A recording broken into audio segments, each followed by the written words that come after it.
Okay, when deciding which implementation to use, it comes down to the decision really between speed or memory. So one of them is typically better for speed and the other for memory.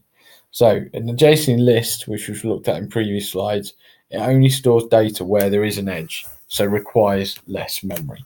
So if we look back, you can see here, this is going to require less memory than this adjacent matrix counterpart, which was there, because you've got to store the values for all the null pointers as well.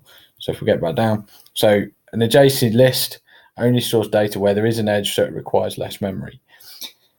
The list has to be parsed to identify whether adjacencies exist, which takes more time. So when you're actually trying to find out if edges exist, it's really easy in a matrix and it's harder in a list because you've got to loop through to see if something actually exists there or not. And where there are not many edges, this method will be more suitable. All right, so if there's not many edges to store data about, this is going to be a much more suitable format. So for memory, an adjacent list is better.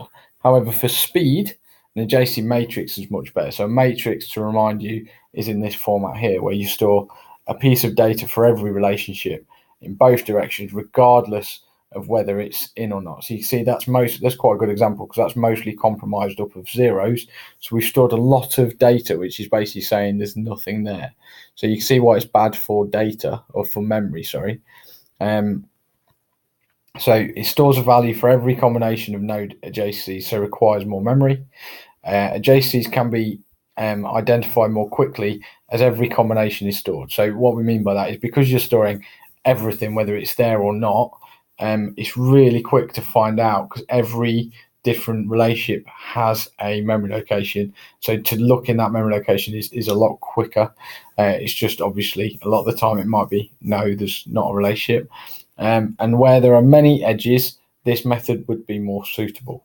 Or if there's many edges that are often going to be changed, if there's lots and lots of change, this again is quite a useful format. A JC matrix is quite a nice format, especially if you're going to have lots of change and stuff like that. So it's just worth thinking about if you're thinking about a data structure.